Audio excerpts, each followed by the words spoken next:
이스라엘 백성들이 광야에서 어떻게 살았는지, 어떻게 하나님께 인도함을 받았는지에 대한 말씀을 오늘 우리가 같이 읽었습니다. 흥미로운 점은 특정한 사람만 하나님께서 인도하신다는 것을, 혹은 하나님께서 인도하시는 방향과 때를 알았던 것이 아니라는 점입니다. 이 부분이 굉장히 우리에게 주는 바가 크다고 싶습니다. 모세만 알았던 것이 아니고 아론만 알았던 것이 아니고 이스라엘 백성들 가운데 원하기만 하면 누구라도 언제 이동할지, 또 무엇을 어떻게 해야 할지 알게 되었다라는 점이 굉장히 중요하다고 싶어요. 그렇게 모든 사람들에게 한꺼번에 하나님의 인도하심을 이렇게 허락할 수 있었던 이유는, 방법은 그들 앞에 있었던 성막과 그들 모두가 볼 수 있었던 구름을 통해서 하나님께서 인도하셨기 때문입니다. 이것이 우리에게 오늘도 하나님 주신 은혜와 인도하심으로 주는 도전이 있다고 싶습니다.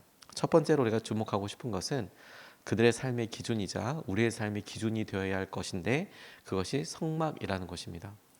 주님께서 이스라엘 백성들에게 삶의 기준, 삶의 중심을 허락하여 주셨는데 그것이 성막이더라. 그것이 우리에게도 똑같이 우리 삶의 기준, 우리의 삶에 우리가 이동하고 우리가 의견을 묻고 하나님께서 하실 여러 일들에 대해서 우리가 알고자 할 때 중심이 있다라는 것이죠. 오늘 15절 16절 말씀이 이렇게 이야기합니다. 성막을 세우던 날 구름이 성막 곧 증거궤가 보관된 성막을 덮었다. 저녁에는 성막 위에 구름이 불처럼 보였으며 아침까지 그렇게 계속되었다. 그것은 늘 그러하였다. 구름이 성막을 덮고 있었으며 밤에는 그 구름이 불처럼 보였다고 이야기하고 있습니다. 성막이 생긴 다음에 모두가 알게 되었다라는 점을 특별하게 보게 되었습니다. 이스라엘 백성들이 출애굽할 당시부터 불기둥과 구름 기둥이 있어서 이스라엘 백성을 여기까지 인도해 왔습니다. 그들이 처음 보는 것이었고, 하나님께서 기적과 기사와 이적으로 그들을 인도하실 때 그 모양을 보고 이동해야 한다. 그리고 어떻게 해야 될지를 결정하는 사람은 모세였을 것입니다. 모세가 하나님께서 가기 원하시고 이렇게 가기를 원하신다, 이렇게 분별하면서 구름을 따라서 이렇게 왔을 텐데, 처음에는 요 한 1년, 한 2년 사이 성막이 지어진 것이 2년 첫 번째 해에 첫 번째 달에 세워졌으니까 건설하는 것들도 생각해 보면 한 1년 정도 남짓 지나가는 이 시간에 이스라엘 백성들이 이건 어떻게 모세를 통해서 인도하는 거구나, 모세를 주목하기도 하고 하나님께서 이동하시는지 혹은 어떻게 하길 원하시는지를 알려면 모세가 분별하도록 그렇게 했을 거예요. 하지만 성막이 세워진 날서부터는 전혀 다른 기준을 갖게 되는 것입니다. 성막을 바라봤을 거예요. 성막에서부터 보여지는 구름, 그 구름의 모양이 어떤지에 따라서 모세가 어떤 결정을 할 것이라는 것을 이스라엘 백성들이 다 알았을 테니까. 이거 되게 중요하다고 싶어요. 이것은 이스라엘 백성들에게 율법이 주어진 것과 아주 똑같은 의미라고 싶습니다. 하나님의 뜻이 무엇입니까? 하늘 보면, 성막을 보면 알 수 있었어요. 하나님의 뜻을 어떻게 알 수 있습니까? 하나님께서 말씀하신 율법을 알 수 있었어요. 이건 모세만 알 수 있는 것이 아니라 하나님께서 성막을 허락하여 주시고 율법을 허락하여 주셨을 때 누구든 원하는 사람이면 언제라도 하나님께서 어떻게 말씀하시고 이끄시는지를 알 수 있었어요. 하나님께서 하신 명령과 말씀을 찾으려고만 하면 누구라도 알 수 있었다라는 점이 너무너무 중요한 것이죠. 다시 한번 기준이 무엇이었기 때문에? 성막이었기 때문에. 기준이 무엇이었기 때문에? 하나님께서 우리에게 주셨던 말씀이었기 때문에 그들이 알 수 있었고 그것을 중심으로 해서 살 수 있었다라는 것입니다. 이건 여전히 우리에게도 큰 도전이 되겠다고 싶어요. 저는 교회 건물이 우상이 될 이유는 없다고 싶습니다만, 그럼에도 불구하고 하나님께서 우리에게 보이는 것, 우상을 섬기지 말고 어떤 신상이나 모양을 만들지 말고 하나님께서 우리와 살아계셔서 함께 하시는 것에 대해서 계속 살아계셔서 인격적이시고 하는 부분을 강조하셨다는 점에 우리가 마음을 모아본다면 이건 너무 중요하다고 싶어요. 성막을 지어놓고 하나님의 형상이라고 무엇을 만든 것이 아니라 이곳은 예배하는 곳이야. 이곳은 하나님과 만나는 곳이야. 심지어 하나님께서 그런 예배의 중심이 되는 하나님의 언약궤를 주고 난 다음에도, 지성소 한가운데 그것을 두고 난 다음에도 이스라엘 백성들이 그것을 보지 못하게 하셨어요. 행진할 때는 보였거든요, 여러분. 행진할 때는 저 멀리 하나님의 언약궤가 앞에 가는 게 보였어요. 이스라엘 백성들이 보고자 하면 보였습니다. 하지만 그들이 가까이 가서 경배하려고 할 때는 이스라엘 사람들이 볼 수 없었습니다. 제사장만 지성소에 들어갈 수 있었거든요. 그 지성소 안에 언약궤가 있었거든요. 그러니까 하나님께서 보여서 형상을 이렇게 하는 것이 아니라 우리를 인도하시고 이끌어 가시는 하나님의 임재가 있는 곳이라는 그런 마음과 그런 믿음으로 이스라엘 백성들의 삶의 기준을 삼게 하여 주셨어요. 이스라엘 백성들이 움직이면서 그것이 가장 커다란 기준이 되었습니다. 다윗 이후에 다윗의 간절한 소원과 바람을 받아서 솔로몬이 성전을 완성했을 때도 하나님께서 하신 말씀이, 당부하신 말씀이 하늘을 덮고 땅을 다 통틀어서 내가 어디 공간에 제약될 분은 제약될 사람, 하나님께서 공간에 제약될 분은 아니시지만 그럼에도 불구하고 너희들이 나를 기념하고 기억할 때마다 이곳에서 와서 너희들이 예배할 수 있겠다. 나의 시선이 항상 이곳에 있겠다라고 약속하여 주신 것도 하나님의 임재, 하나님께서 함께하여 주시는 곳에 대한 그들의 믿음의 중심 방향을 하나님께서 지정하여 주신 거예요. 저는 이것이 여전히 우리에게 우리 가운데 계신 성령님께 우리가 주목하게 하는 중요한 도전이라고 싶습니다.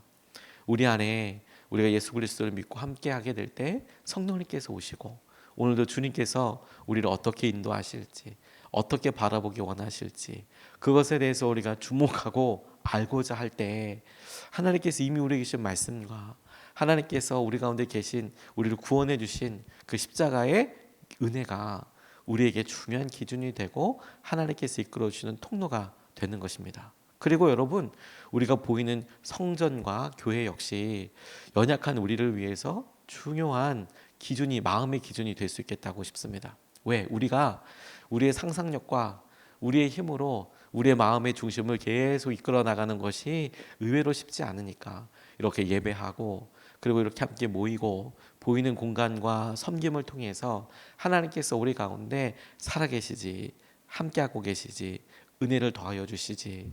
이스라엘 백성들이 저게 우리를 인도하는 성막이야 그렇게 알고 가는 게 아니라 거기서 속죄제를 드리고 속건제를 드리고 화목제를 드리고 그걸 번제로서 드리고 그렇게 예배하고 하나님 앞에 의지함으로 말미암아 보이는 것뿐만이 아니라 실제로 예배하는 하나님을 만나는 하나님의 말씀대로 하나님께 나아가는 방법을 통해서 그들에게 지속적으로 하나님께서 함께 하신다는 것을 경험으로도 삶으로도 시간으로도 알았다라는 거예요.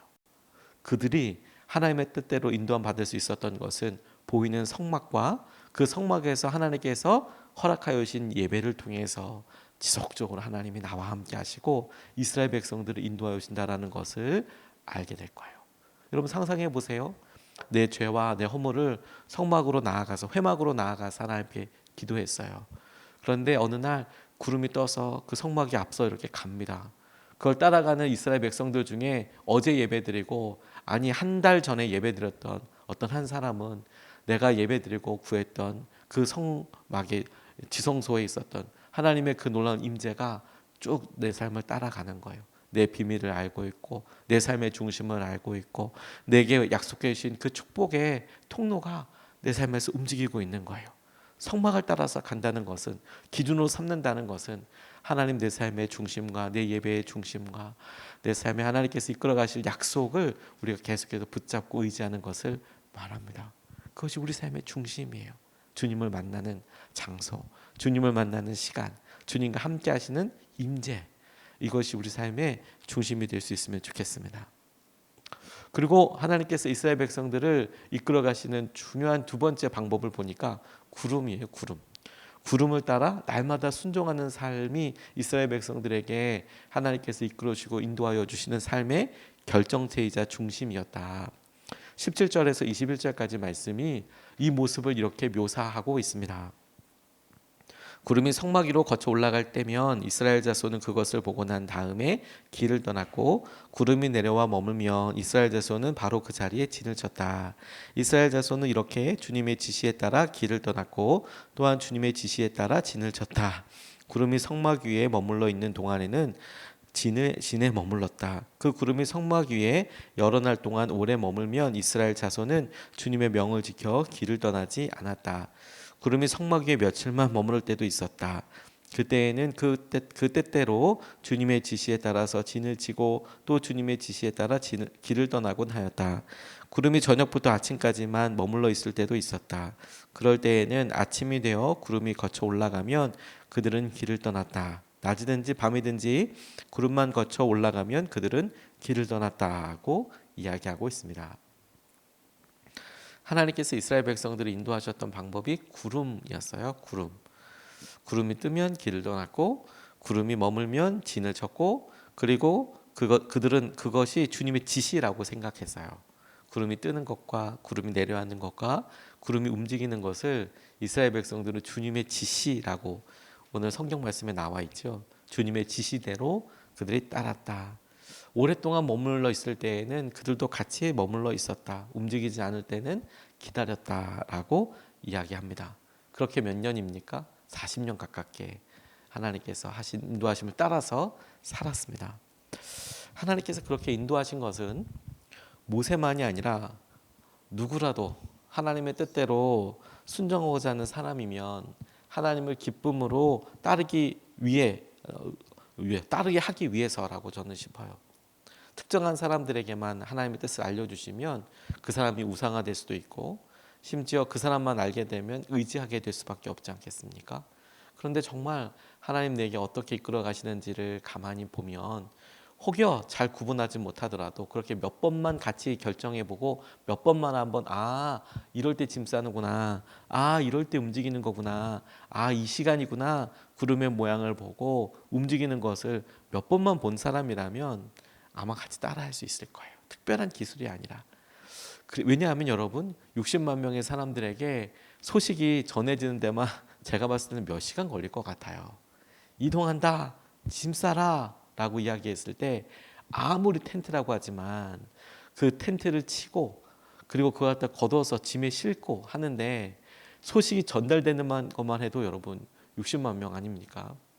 제가 예전에 목회했던 고사리에는 진짜 이런 그 방송하는 그런 게 있었어요. 이장님께서 그 마이크에다 대고 이야기하시죠. 워낙 넓으니까 그렇게 이야기하는데도 전달하는데 시간이 꽤 걸려요. 왜 마이크가 없거나 그렇게 한번 방송한 다음에 또 이장님이 중요한 일 있으면 와서 알려주셔야 되거든요. 확인하셔야 되거든요.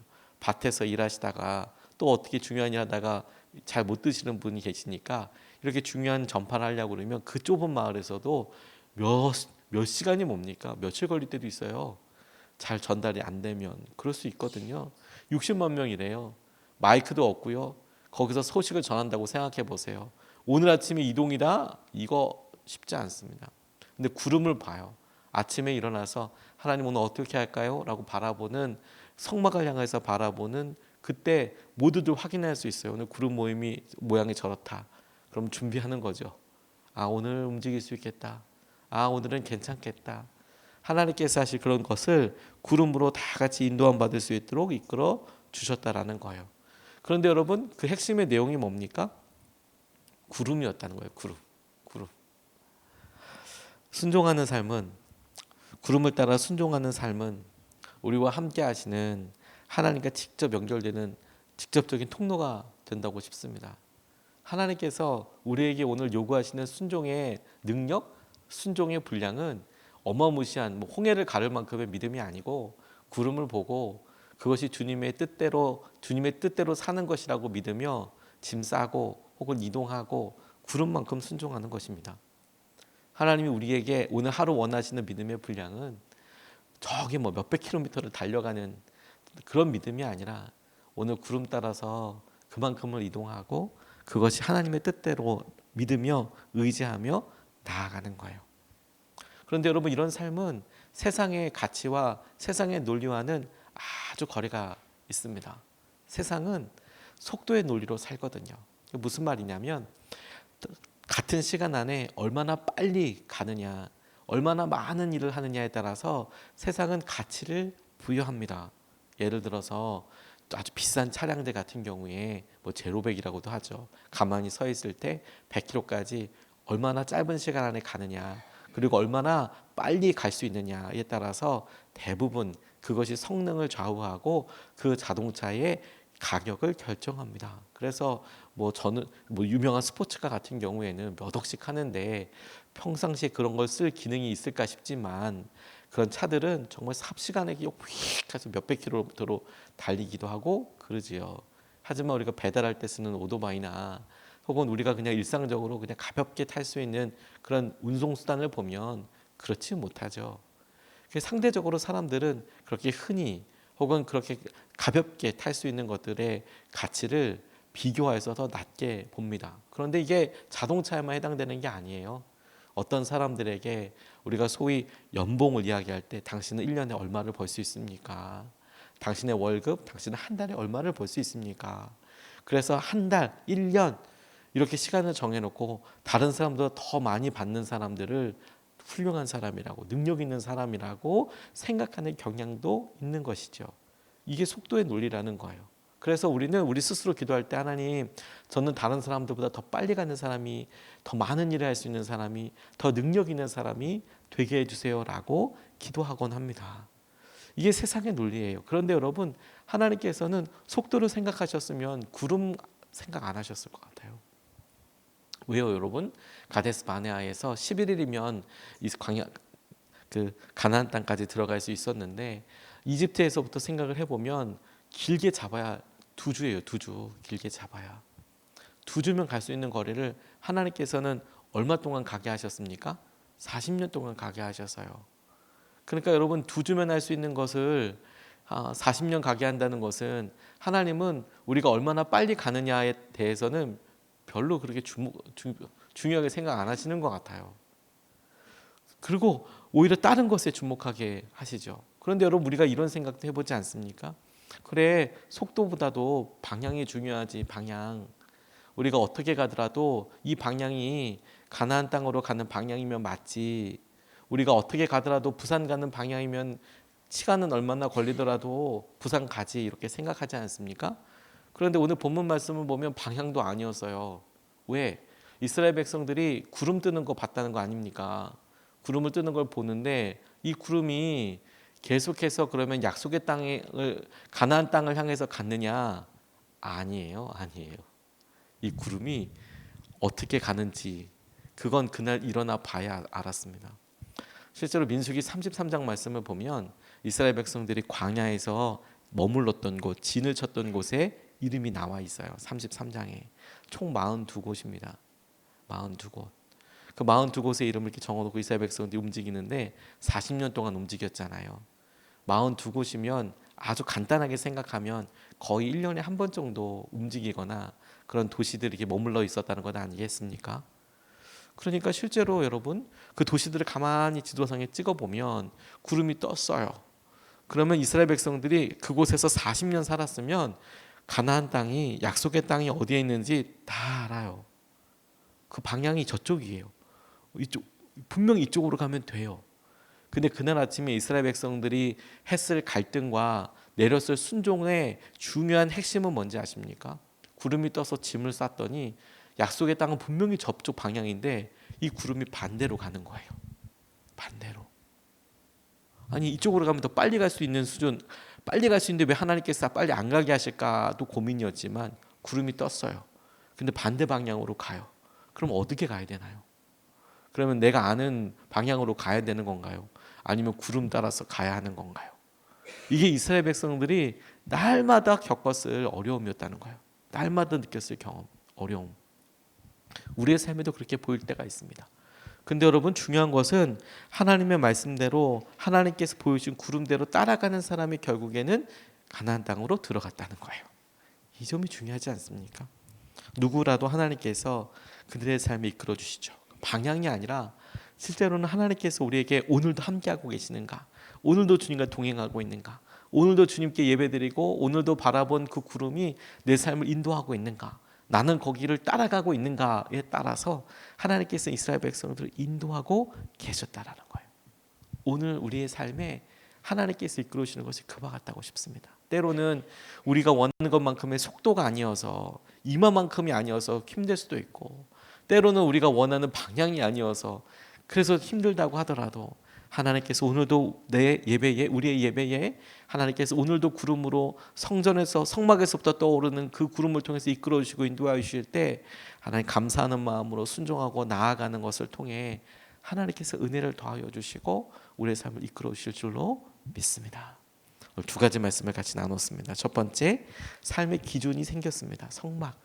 우리 안에 함께 하시는 성령님. 우리가 주님께서 우리 안에 성전이라고 이야기하시지 않았습니까? 주님이 우리에게 함께 하시는 것. 두 번째, 구름을 따라 날마다 순종하는 삶. 주님이 내게 보여주신 것만큼 이끌어 주시는 것만큼 나아가는 것에 대해서 같이 나눴습니다. 이것을 붙잡고 두 번 나눠서 같이 기도하겠습니다. 첫 번째, 주님, 우리 삶의 중심이 성령님이 되게 하시고, 왜? 성령이 계시는 우리 마음이 주님께서 거하시는 성전이니까 우리 삶의 중심이 성령님이 되게 하시고 허락하신 말씀에 순종하는 삶을 살게 하여 주십시오. 오늘 주님 말씀 따라서 우리가 살아갈 수 있게 하여 주십시오. 하나님께서 하신 은혜와 주의 마음을 하나님께 드리게 하여 주십시오. 우리가 첫 번째로 같이 함께 기도하시겠습니다.